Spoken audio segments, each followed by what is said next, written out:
Catherine, bonjour. Bonjour. Alors, la ferme Les Vagabondes, ça va être la 3e édition pour la ferme Les Vagabondes ici sur la 3e avenue à Limoilou. Oui. Alors, qu'est-ce qui t'a attiré comme ça pour revenir une 3e fois? C'est de mettre de la vie animale dans la rue, faire connaître nos produits, sortir de la ferme. Sortir de la ferme, l'expérience de l'an passé, parce qu'il y a eu 2 week-ends l'an passé, tu as fait les 2 week-ends. Bon feeling finalement? Oui, un excellent feeling. C'était très plaisant. Beaucoup de gens, des gens surpris, et puis les gens flattaient les chèvres. Oui, les petites chèvres. On a dit mosaïque et... Mosaïque et sangsue. Mosaïque et sangsue. Et en fait, je suis allé te voir cet été sur ta ferme, un peu à l'improviste, il est vrai. Ouais. Puis en fait, moi je connaissais ton fromage Le Rocher, que tu as fait découvrir ici et que tu as bien vendu ici, je pense. Et tu nous as fait découvrir aussi un gelato. Oui. Parle-nous un peu de ton gelato. Le gelato, il était fait avec champignons chaga, champignons thérapeutiques, là, mais c'était un titre de rafraîchissement pour l'été. La force dans mes gelatos, j'utilise pas mon lait de chèvre parce que je pouvais pas étant dans le lait cru, mais je mets du lait en poudre de chèvre, puis sont sucrés uniquement avec miel et sirop d'érable. Aujourd'hui, j'en ai fait avec le cidre vermeil, choco vermeil, puis j'en ai miel et argousier de la terre, puis tout. Oui, parce que tu nous as fait découvrir, moi j'ai découvert avec le chef Vera quand il est venu plusieurs producteurs, dont la productrice qui fait le cidre de feu. Et c'est toi qui as eu la bonne idée de la coller à ton kiosque. Hein. Bon, elle m'a abordé beaucoup, mais oui, on s'est collés ensemble. Puis c'est ça, là, aujourd'hui, on offre une belle fondue au fromage avec le cidre chouchen. Merci, on va goûter ça.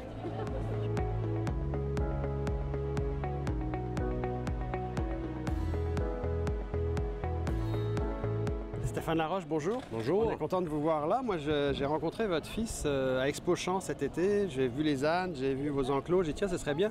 Ça collerait bien avec l'agriculture en ville, à Limoilou. C'est ce qui se passe. C'est notre 3e édition, nous, ici. Oui. On a fait ça 2 fois l'an passé. Puis on est bien content que vous soyez venus avec vos ânes. On va en parler tout à l'heure. Mais d'abord, dites-nous, Équipement Laroche, ça fait quoi dans la vie? Équipement Laroche, c'est une compagnie qui est dans le domaine des équipements agricoles. Pas mal tout ce qui touche au domaine animal. On englobe le laitier, comment je pourrais dire, l'élevage porcin, non, et surtout dans le cheval et les animaux à bœuf. Et puis, on a la distribution des produits Arrowquip pour l'Est du Canada et des produits Valmetal pour le secteur de la région de l'Aubière. Et puis ça fait, je vais fêter les 30 ans pour l'année prochaine de l'entreprise. Et puis c'est le fun aussi, j'ai une relève et tout qui continue avec moi, Steven. Et puis, vous avez des clients à travers le Québec? Oui, c'est ça. On court la grandeur de la province de Québec. Okay.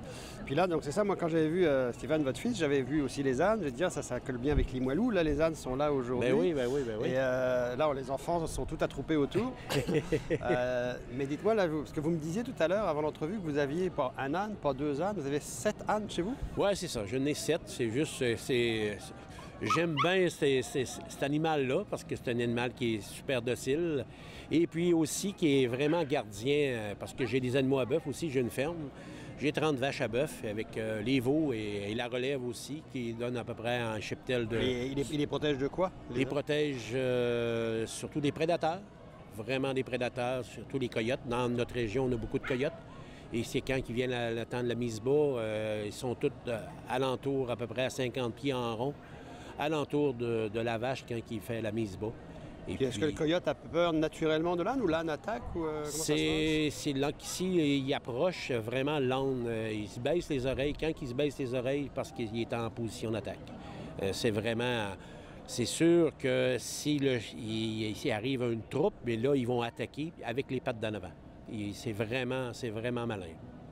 Merci beaucoup. Bon, mais merci beaucoup. Puis je suis bien content de vous assister ici pour démontrer au monde de la ville qu'est-ce que c'est l'agriculture. Puis beaucoup de monde qui savent pas qu'est-ce qu'ils mangent. Puis vous faites une bonne initiative. C'est très bien. Merci à vous. Félicitations.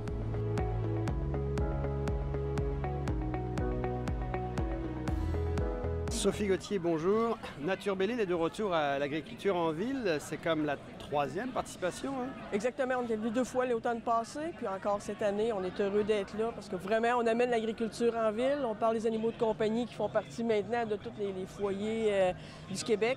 Donc, on veut vraiment se tremper dans le milieu urbain puis lui montrer c'est quoi la vie agricole. Dans ceux qui sont passés ce matin, j'ai vu qu'il y avait déjà pas mal de poussettes, il y avait beaucoup de gens avec des enfants. Les premières questions, est-ce que c'est plus tourné sur les chiens, les chats, les poules, les chevaux? C'est quoi la tendance actuellement? Moi, je pense que les animaux de compagnie, bien, surtout ici dans les milieux plus urbains, le chien et le chat font partie de le quotidien. Mais par contre, ils ont vraiment une curiosité pour la poule urbaine, pour les autres animaux qu'ils connaissent pas, puis que certains enfants n'ont pas vu non plus. Il y en a qui... Fait que ça pique la curiosité. Ça vient chercher un peu les émotions aussi de tout le monde. Là, fait que c'est le fun. Oui, on a vu des gens tout à l'heure avec les ânes aussi qui étaient en proximité. Les enfants étaient dans l'enclos des ânes, c'était incroyable. Est-ce qu'ils posent aussi des questions sur la qualité de la nourriture? Parce que ce qui est particulier chez Nature Belle-Île, c'est aussi la qualité que vous donnez aux animaux, en fait. Oui, nous, on travaille beaucoup de la philosophie de la meilleure qualité possible au moindre coût, à un juste prix pour le consommateur puis le propriétaire des animaux. Puis il reste que l'alimentation, bien, c'est la santé. On veut garder nos animaux longtemps, on veut qu'ils soient en santé le moins de vétérinaires possible. Donc la qualité de l'alimentation devient très, très importante. Autant au niveau des antioxydants. Il y a plein de choses, des minéraux, ces choses-là qui sont essentielles à la vie et à l'activité. Donc, si on veut les garder longtemps, si on veut avoir une belle longévité, il faut prioriser l'alimentation. Éviter que ce soit trop obèse, éviter avoir la bonne proportion d'aliments pour chaque animal. Merci, bonne journée. Bien, ça nous fait plaisir.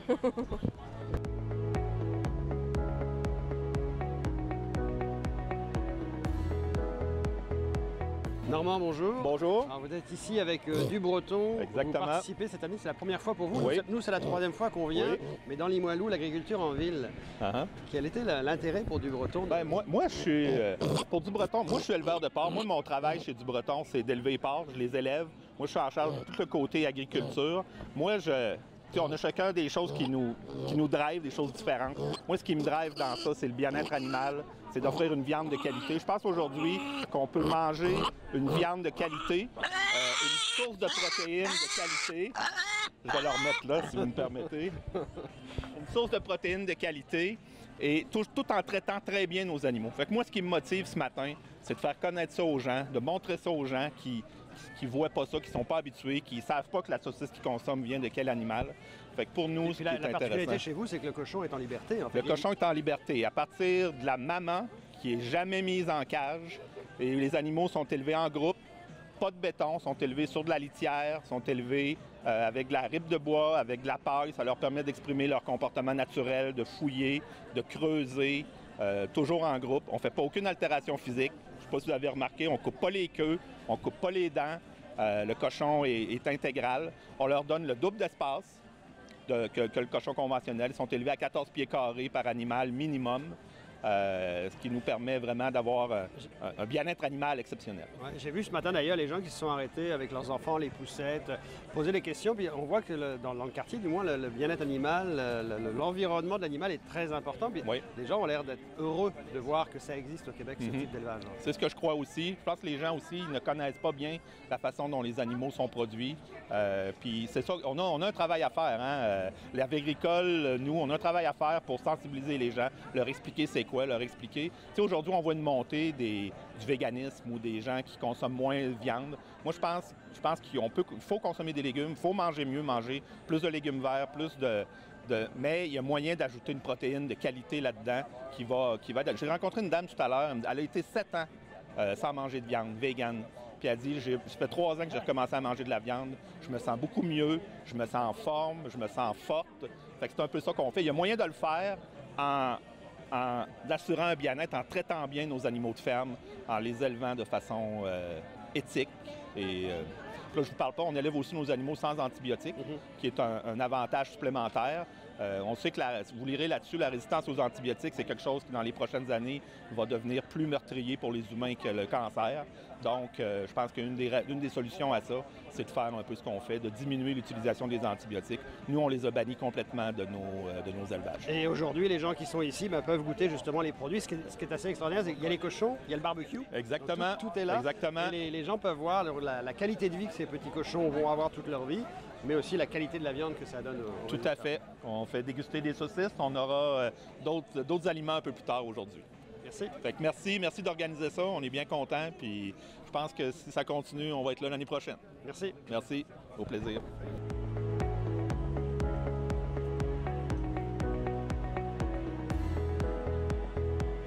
Bonjour Chandra, vous êtes gérante à la boîte à pain ici, tout à côté sur la 3e avenue. Absolument. Et nous, on est ici pour la 3e fois. C'est notre 3e édition de l'agriculture en ville. On est bien content parce que plus ça va, plus les gens nous en parlent. C'est pour vous la première fois. Oui. C'était quoi l'intérêt de vous joindre à notre activité en fait? Pour participer à la vie de quartier, absolument. Je sais que Borderon en fait partie de l'événement, donc c'est une belle opportunité pour nous de le remplacer cette année, de nous faire voir puis de participer à la vie de quartier de Limoilou qui est très communautaire.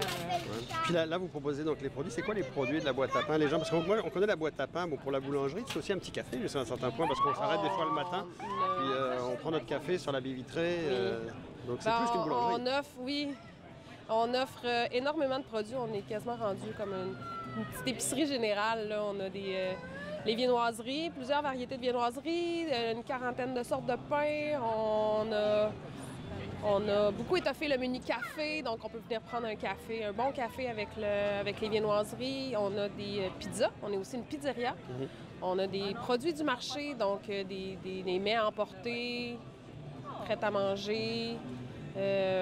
On fait des soupes maison, salades maison, des sandwichs. On a énormément de produits. Puis là, je voyais ce matin, il y a quand même beaucoup de monde qui est venu pour déjeuner chez vous, finalement. Ça se passe bien? Oui, les viennoiseries sont très, très populaires chez nous. Sont très grosses et 100% pur beurre. Donc, c'est très... On a une belle clientèle le samedi matin. Je fais tous les samedis matins à la boulangerie et c'est toujours très énergique. Merci. Ça me fait plaisir.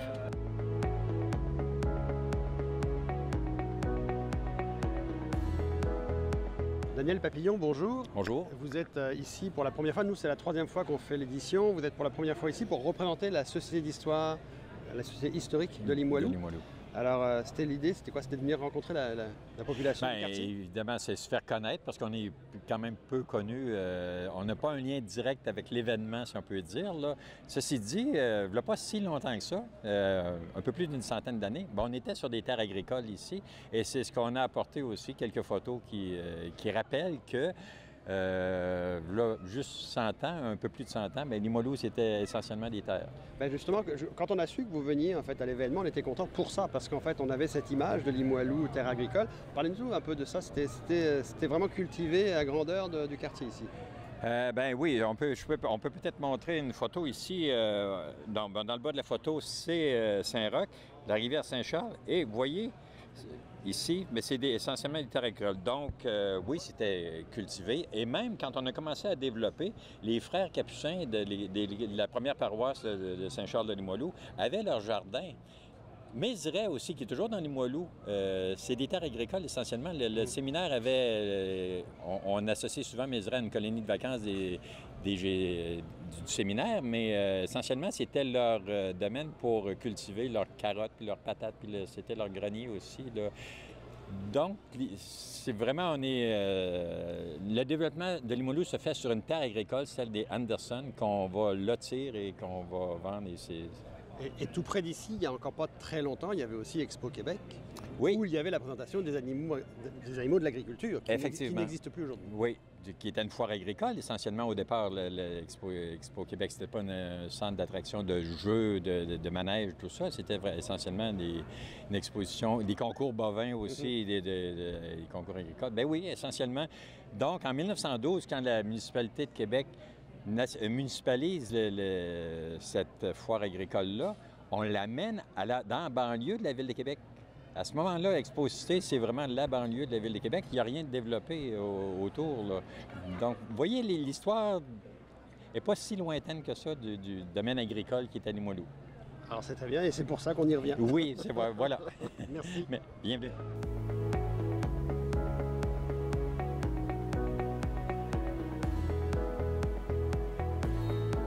Alors Sam, bonjour. Bonjour tout le monde. On est content de te voir ici. C'est la 3e édition et c'est la première fois qu'on a un magicien dans Limoilou pour l'agriculture en ville. Puis on s'est rencontrés d'une façon un peu impromptue à Montréal. On peut le dire, dans un taxi. Oui, dans le taxi, exactement. J'ai pris le taxi avec toi et tu m'as dit je suis magicien. Ben, je dis, nous, on aimerait avoir un magicien dans l'agriculture en ville. Alors, dis-nous, quel est exactement ton rôle dans les événements comme ça, en fait? Alors, tout d'abord, un grand remerciement. C'est un grand plaisir d'être parmi vous aujourd'hui ici à Québec. Aujourd'hui, je suis là pour faire la magie de proximité, pour attirer un peu l'attention des parents et des enfants, et leur offrir aussi des petits ballons, parce que j'ai des ballons, et de faire voyager nos spectateurs à travers l'imagination. Okay. Vous voulez voir un petit tour de magie? On veut voir un tour de magie, absolument. C'est super. Alors, je vous invite juste de me dire stop quand vous voulez, ok? Ouais. Vous me dire stop? Stop! Vous prenez la carte, vous la regardez. Oui, avec grand plaisir, vous la mélangez vous-même. Est-ce que tu veux que je te la monte à la caméra? Regarde. Alors, vous la mélangez vous-même. Je la remets dans le jeu. Ce qui est vraiment magique, je peux juste faire un petit peu de tour de magie avec le flamme. Et comme vous voyez, je vais essayer de sortir la carte jumelle. C'est en bleu, parce que moi j'aime beaucoup le bleu. Le bleu c'est notre meilleur préféré et ça va être la dame de cœur. C'est ça. Mais on va faire un tour de magie à travers la technologie. Okay. On va utiliser notre caméraman aussi. Je vais mélanger. Comme vous voyez, j'ai un paquet qui est tout à fait normal. On va le mettre à la caméra. Ouais. Il est normal. Mais ce qui est vraiment magique, c'est qu'il faut... Beaucoup d'émotions pour l'animatrice qui vous parle, mais également pour les auditeurs. Si vous l'avez manqué, je vous On va demander au monsieur de penser dans son imagination à un numéro entre 1 et 10, qui ne dit pas. Alors, Claude, un numéro entre 1 et 10 dans ta tête que tu nous dis pas. Bon, il faut juste dire stop. Stop. Désolé, on va essayer de récapturer les choses. Voilà.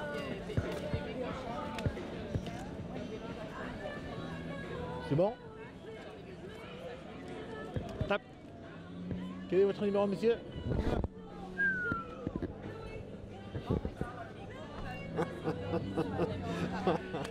Et là, bravo, bravo. Merci beaucoup. Merci à vous. C'est un grand jour, merci.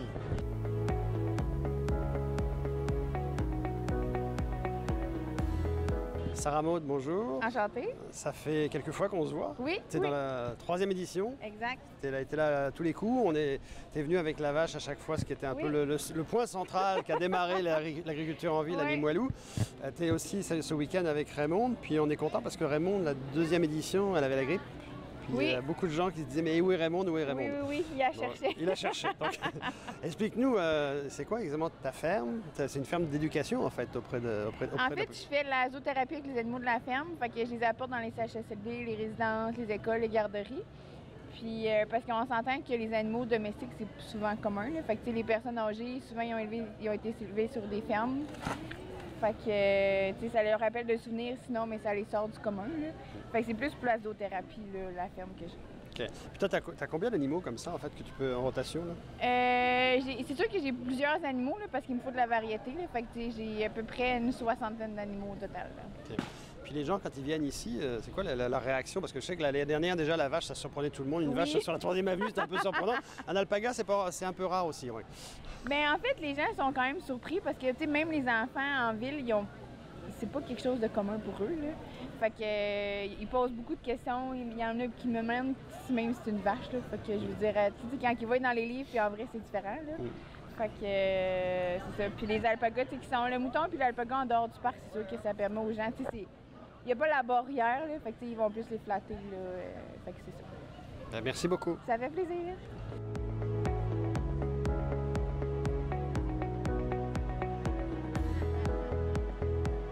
Claude, bonjour. Bonjour. Alors, c'est l'agriculture en ville à Limoilou. Pour toi, c'est un peu une habitude parce que ça fait quelques temps que tu fais des tournées à travers les boulangeries. Oui, ça fait 3 ans. Oui, ça fait 3 ans. Cette semaine encore, je pense que tu étais à Boucherville. Hier, j'étais à Boucherville, à une boulangerie qui s'appelait Ange. Extraordinaire boulangerie, vraiment très, très beau. Ouais, et tu avais fait l'an passé toute la tournée des boulangeries Première Moisson et quelques boulangeries indépendantes. Là, tu te trouves dans l'édition de l'agriculture en ville, donc tu viens parler de quoi exactement? Tu viens parler du blé aux gens en du réalité, Québec? on vient parler du blé encore, puis on veut expliquer aux gens la culture éco-responsable. Donc, il y a une nouvelle approche. On a parlé du blé raisonné l'année passée. Et là, on parle plutôt d'une agriculture qui va être beaucoup plus avancée techniquement, où les cultivateurs, les gens qui vont cultiver le grain, vont le faire d'une manière plutôt éco-responsable. Et comme ça va donner des produits encore meilleurs pour la compagnie qui achète tout le blé d'un peu partout. Donc, on parle des moulins de Soulanges ici. Donc, c'est eux qui vont distribuer le blé à travers leur farine dans toutes les premières moissons et autres boulangeries à travers le Québec et le monde.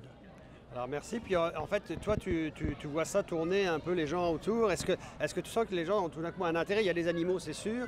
Il y a de la dégustation. Les gens s'arrêtent? Les gens posent des questions? Oui, les gens s'arrêtent, ils posent des questions. Puis dans chacun des sphères d'activité, hein, il y a beaucoup de sphères d'activité. Il y a des écoles, il y a de l'alimentation, il y a des animaux.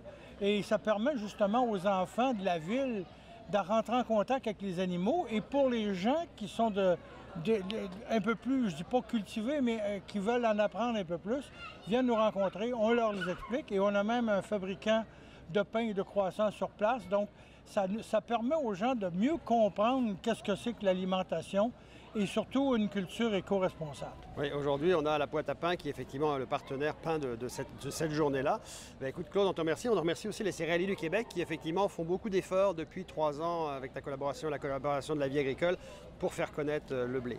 Oui, puis encore une fois, tout est à faire. Donc, quand on rencontre des gens, on a des agriculteurs qui ont entendu parler d'événements et qui viennent faire un tour. Et ça nous permet de les solliciter pour qu'ils puissent éventuellement cultiver du blé sur leur terre. Merci, Claude. Merci infiniment.